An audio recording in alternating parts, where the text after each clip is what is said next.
It's February 2007, and we're in The Hague in the Netherlands.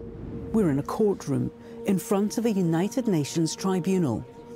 An investigation is underway into war crimes committed in Bosnia in the early 1990s during a brutal siege that took place in its capital city, Sarajevo. During the trial, one of the prosecution witnesses stands out. His name is John Jordan. He's an ex-US Marine who'd spent time in Sarajevo in the early 90s. And today, the 22nd of February, he's telling the tribunal of the horrors he witnessed there. He describes a city under siege. Men with rifles crawled the streets, and nearly 12,000 innocent people were sniped in cold blood, many of them women and children. John himself had been shot in the chest. But that's not what will make John's testimony stand out. As well as those men with rifles, there was another kind of sniper he'll go on to describe. He calls them tourist shooters. John tells the court they were rich foreigners who paid huge amounts of money to travel to Sarajevo amidst the war and snipe down the locals for fun. This is the first time rumours of Sarajevo's tourist shooters are mentioned in public, but it won't be the last. In years to come, journalists will look more closely into John's claims and reveal a story that's almost too gruesome to believe.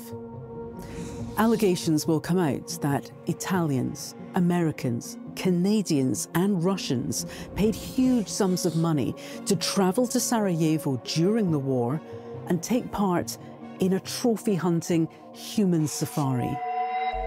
This story is set against the backdrop of a devastating war whose ripple effects are still being felt today.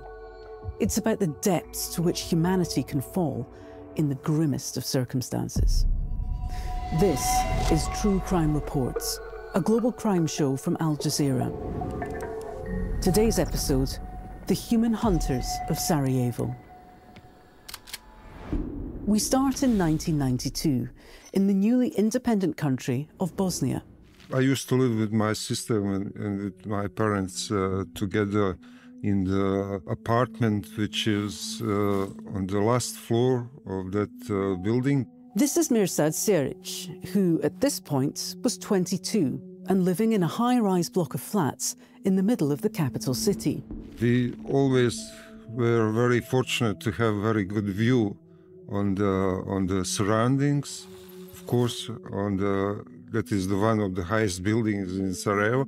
Mirsad is studying history at university. But in early April 1992, his life is turned upside down when war breaks out. Yugoslavia, a union of 6 republics, including Bosnia and Serbia, is breaking up, and civil wars are exploding across the region. That was the life-changing situation for everybody here in Bosnia and especially in Sarajevo. Now, Bosnia is a very diverse country. It splits into 3 main ethnic groups. Bosnia was famous for that people, different religions living together quite peacefully. Sarajevo, as the capital of Bosnia, was very often romantically named as European Jerusalem.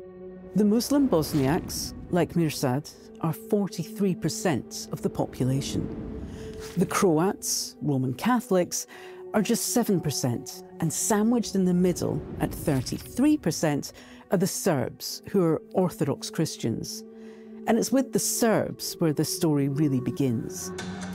Serbia had been a powerful force in Yugoslavia and had dominated its military in particular. So when the region starts to splinter, the Serbs really aren't happy about it. They want to create a Serb state, what they call Republika Srpska. In 1992, Bosnia votes for independence. The Serbs boycott the vote, and violence breaks out across the country. And so begins the Bosnian War. Backed by the Yugoslav People's Army and the Serbian government, Bosnia's Serb army is vastly superior, and they quickly gain control over 60% of the country.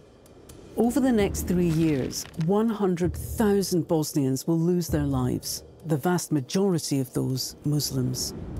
It will be described as the biggest ethnically motivated genocide in Europe since the Holocaust.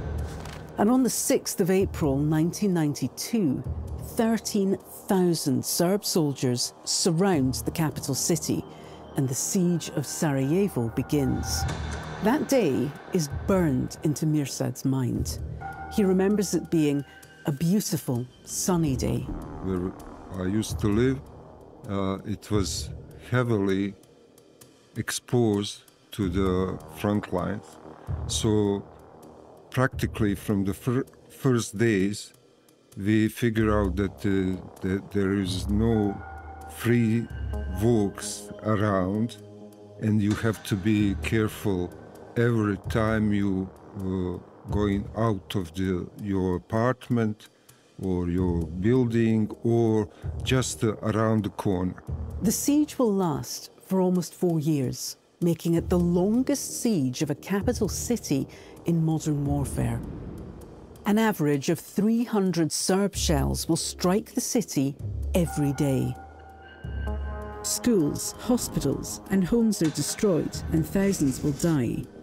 Access to food, power, and water is blocked, and within just a couple of months, Sarajevans will come so close to starvation that the UN stages what will become the biggest airlift in world history, involving more than 12,000 flights and over 20 countries.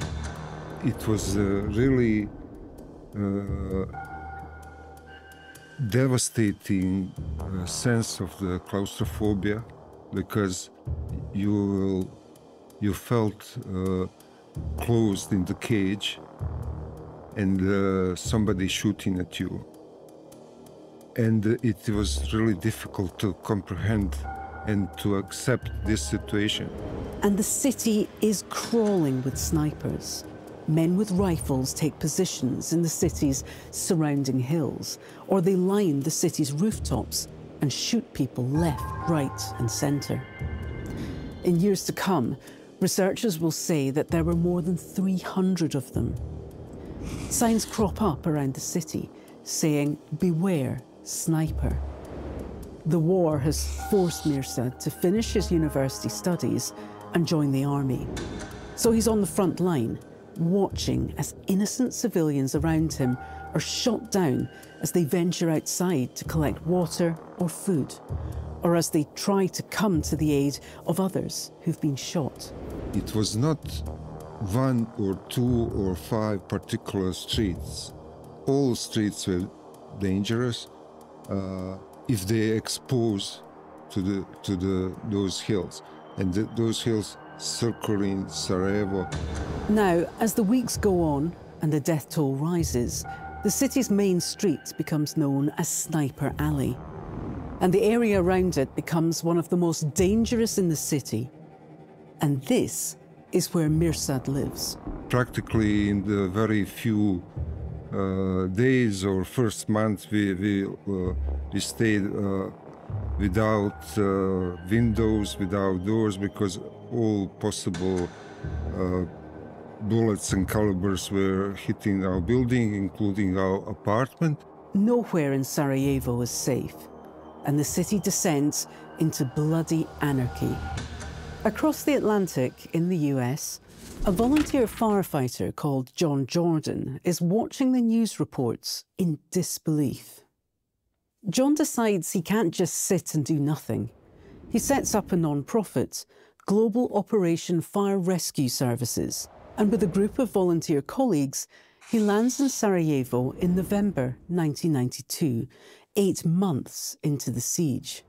He rescues children trapped in rubble and fights fires, sometimes while being shot at himself. Jordan showed up at Sarajevo's main fire station with a truckload of clothes and helmets and boots. The fire department, until we got there, not received any humanitarian aid. Fighting fires in the community is risky enough, but doing it in Sarajevo? My friends and I in our group have been threatened directly by the Serbs. Very up close and very personally we've been threatened. but that is a secondary issue. The thing is to equip the men who are fighting the fires, who are taking the casualties, and to do it regardless of what the people in the hills around the city try to do to us. Many people advised Jordan not to go. It was too dangerous, they said. And besides, Sarajevo was beyond saving. Here's Mirsad. In certain area, the whole neighborhood were burned down. There is no humanitarian aid, there is no food, there is no electricity, there is no water, etc., etc. So in all that, when you feel completely forgotten for years, and somebody coming from United States or any country and actually try to do something, that was the big deal for us. John Jordan will end up staying in Sarajevo for long periods of time over the next 3 years. He'll later call his intention to help naive. And the shelling continues. On a single day in July 1993, a year into the siege, nearly 4,000 shells fall on the city. There isn't a single family that didn't lose someone. July 1995 sees the war's single worst instance of genocide when 8,000 Muslims are slaughtered in the town of Srebrenica. The beginning of the end comes in August 1995, when NATO gets involved.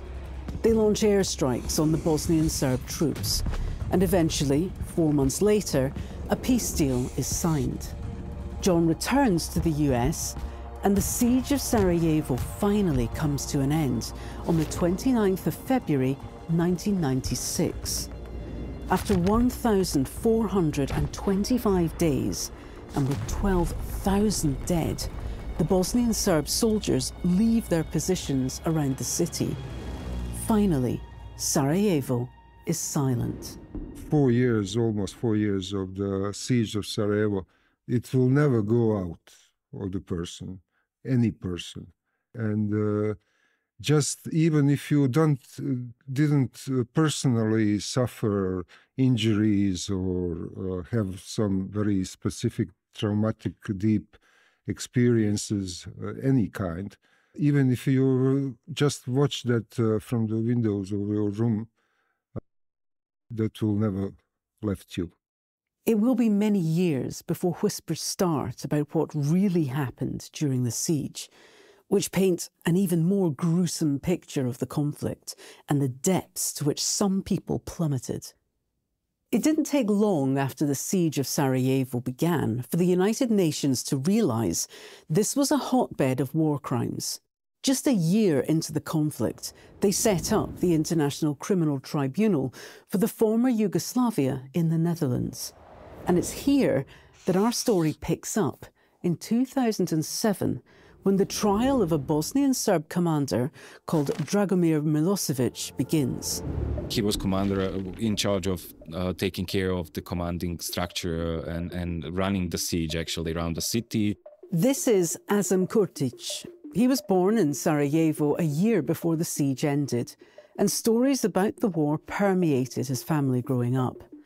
Azem's uncle was one of the thousands of Muslims who died. Azem became an investigative journalist, and he'll be guiding us through the next part of this story.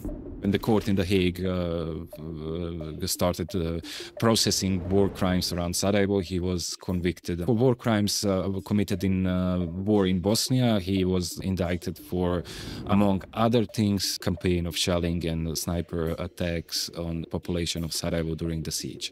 Milosevic's trial starts in January 2007, and it will last for the whole year. During that time, more than 130 witnesses are called to testify. One of them is the volunteer firefighter, John Jordan. John's testimony stretches across 2 days in February. He's questioned about the work he was doing there and the horrors he witnessed. You can read his testimony online. There's one bit that stands out. The city was ruled by Serb snipers, yes, John tells the court, but there was another kind of sniper who seemed different from the rest. He saw them roaming the streets of the city on multiple occasions, and they stood out. Firstly, their clothes. They wore a sort of civilian military combination. Secondly, their guns. They carried enormous, unusual weapons that looked better suited to, quote, hunting boar in the Black Forest than in urban combat in the Balkans. John says they looked unfamiliar with the streets and had to be literally led around by the other Serb snipers. And there's a reason why. They were foreigners, John says. Rich tourists who'd paid vast sums of money to cross the Bosnian border in the height of the war and join the Serbs in sniping down the locals. For pleasure. He calls them tourist shooters. He thinks they may have been German, and he says they were given privileged positions uphill so that their victims, downhill, were an easier shot. It's an almost implausible story. Rich foreigners flooding to Sarajevo, paying money to the Serbian army to shoot down the locals for fun. Amazingly, initially, John's story doesn't really go anywhere. He admits he never actually saw any of these men snipe anyone down, only that their existence was pretty much known by everyone who was there. So the judge finishes questioning him. The trial continues, and Milosevic is eventually sentenced to 29 years in prison on counts of terror, murder, and inhumane acts. John returns to the US, and the years pass. The trials continue, more war criminals are convicted, and journalists and academics write about the horrors of the Bosnian War. But the rumours about Sarajevo's mysterious human hunters lie dormant. Azem says he heard the stories growing up, but was never really sure whether to believe them.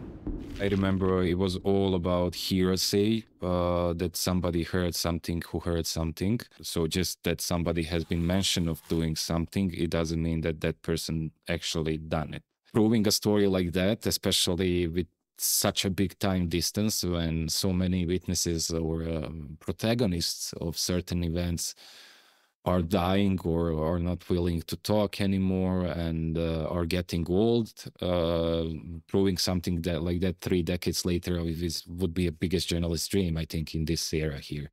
It's not until 2022 that the rumours of Sarajevo's human hunters gain real publicity for the very first time. In September, an explosive documentary is released after 4 years in the making. It's called Sarajevo Safari by Al Jazeera Balkans and ARS Media. The documentary features extraordinary accounts from 2 people who say they were there when it happened, and they saw the tourist shooters with their own eyes. One of them stands out. He's Slovenian and had served as an intelligence officer for the US during the war. He remains anonymous and appears with an obscured face. He explains he was told by the Serbs to never talk about the things he saw. V januarju leta 1993 sem bil povabljen v Beograd in tam so mi pač določeni kolegi, ki sem jih imel še prej z juge, pač povedali, da če me zanimajo kakšne druge zadeve, ne. In takrat sem prvič spoznal tisto temno plat te državljanske ali pa kakorkoli bi kdo rekel vojne v Bosni, ne. He explains that the Serb snipers had taken him on a tour of their vantage points around the city, the tops of the roofs and high in the surrounding hills. The man says this is where he met a group of tourist shooters. He never spoke with them, but he says they didn't seem like your average people. He noticed their hunting skills, which he says were remarkable. Z helikopterjem sem bil odpeljan na Pale. Na Palah je bil pač sedež Republike Srpske in tam so mi pač povedali, da mi bojo pokazali eno zadevo, ne, in takrat sem prvič spoznal sarajevski safari od blizu, se pravi iz neposredne bližine. Bil sem na Grbavici in sem videl, kako za določene vsote denarja pridajo neznani ljudje in streljajo na obkoljene prebivalce Sarajeva. He says he could feel their excitement. Their adrenaline permeated the air. Apparently, all they had to do was turn up and the stage was set for them. Binoculars, the gun, everything. The man says he watched as one tourist shooter was shown to his spot. He says he watched through binoculars as the shooter hit his target. The person fell and the group they were with scattered. The man remembers watching one tourist shooter point his rifle at a child walking along the street, holding its mother's hand. Apparently, the hunters had to pay more to shoot a child. He says that at one point, he was given the chance to shoot for free. He said no. Po Sarajevu je bilo znano, da si ti čez določene ulice, ker so bile razne pregrade, mogo laufati. Tudi jaz, ko sem po Sarajevu hodil, so zmeraj rekli tec in zmeraj so bili presledki, pa nisi konstantno enako tekel, da si čim bolj zmedel na drugi strani ostrostrelca, da te ni podaril. Jaz sem zmeraj, ko sem potoval dol, sem imel najnujnejše zašivanje rane, morfi, potem protiopeklinam, to sem imel zmeraj, sem imel svojo najnujnejšo kirurško skrbo. Zdaj, če bi me mogli nekje v eni od ambulantov skrbeti rano, sem imel svoje vse za sebe. There's another man who features in the documentary. This time we're given his name. He's called Edin Subasic, and he was also an intelligence officer, this time for the Bosnian army. He says that one day in late 1993, the intelligence services had captured someone who'd been fighting in Sarajevo. That captive said they had stories about foreigners on the battlefield which might be of interest. According to the captive, the shooters came from places like the US, Canada, Russia, and Italy. They arrived in Bosnia often by bus. They travelled from places like Serbia and Italy to an area just outside of Sarajevo called Pale. From there, it's about a half-hour drive into the city. According to Subasic, United Nations intelligence officers eventually catch on and an investigation ensues. They join forces with Italian intelligence forces, and 4 months later, the Italian officers report that they've, quote, located the starting point of these activities and have neutralized it. When asked why he thinks people did it, Subasic says he sees it as a medical diagnosis. These are people with such luxury in their lives. They wanted a challenge that only money could buy. When the film is released, it splits Bosnia in two. Remember Mirsad, who lived right next to Sniper Alley? He says the film's allegations didn't come as a shock for those who lived through the siege.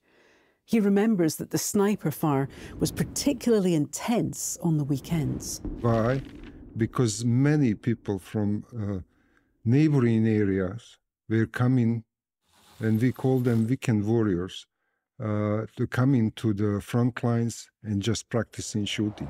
And use that time for some recreational shooting on the people in the city, or just to shoot for the fun on the buildings or whatever. But that was really something you can say that happened, and that is no secret to anybody. So in that scenario, it is not difficult to imagine that that was actually true, what was shown in the documentary. But Bosnia's Serb communities say that the claims are a bunch of lies. The president of an organization that represents families of Serbs who were killed in the siege, a man called Veljko Lazic, denounced the film as an insult. He describes the allegations as an absolute and heinous lie. We reached out to representatives of the Bosnian Serb army for comment, but they didn't reply. The film's director, a Slovenian man called Miran Zupanic, has faced such intense backlash since the film came out, he declined to take part in this episode. He told journalists he wasn't expecting such a, quote, harsh response to the film. He told Deutsche Welle that his aim in making the documentary was to make people question what type of person would do such a thing. He said the claims made in the documentary are so incredible that he felt he had to make it known to the general public. And the public, he finished, will be the ones to judge. For Azem, the biggest impact the film has had is that it's just reignited ethnic tensions between Bosnia's Serbs and Muslims. Those who are keen on attacking Bosnian Serbs use this move as an argument and another proof of the atrocities committed by Bosnian Serbs at the time. And then on the other side, Bosnian Serbs were those who said that the movie attacks them directly. It's making up the crimes, making up the plots, and it's a direct attack on all the victims of the civilians and military personnel. Today, the scars of the siege of Sarajevo mark the city clear as day. Bullet holes pucker the city's walls, and the Museum of Crimes Against Humanity commemorates the war dead, which is estimated to be more than 100,000. Bosnia's authorities are making some attempts at retribution. To date, 90 people have been charged with war crimes and genocide, most of them from the Serb side. One of the most significant convictions was in 2017, when a commander called Ratko Mladic, otherwise known as the Butcher of Bosnia, was sentenced to life. But what about the snipers of Sarajevo, tourist or otherwise? Just a few weeks after the documentary came out, the mayor of the capital filed criminal charges against persons unknown who brought death to the city. But that's just it. The alleged perpetrators of this particular crime, this war within a war, remain unknown. Nobody has yet faced charges. Today, Bosnia remains deeply divided, and ethnic tensions are on a knife edge once more. 2024 saw story after story about rising nationalist Serb rhetoric, increasing influence from Putin in the region, and a continual denial from Serbs about the atrocities committed during the Bosnian War and the siege of Sarajevo. So where does this leave the rumours about tourist shooters? Perhaps, for now, they'll have to remain just that, a story. Here's Mirsad. Every single day on our political scene, there are questions about separation, about war, and all this which is happening to Bosnia. It's not by accident. It is thanks to our geographical position and relation between superpowers, etc., etc. It's not very important anymore. That is the new reality, and that is what we live. This was True Crime Reports, a global crime series from Al Jazeera. In our next episode, we're in the Philippines in the 1950s, where the CIA staged the most chilling psychological operations as a way of exerting power over the region, including a fake vampire attack. Thank you for joining. See you next week.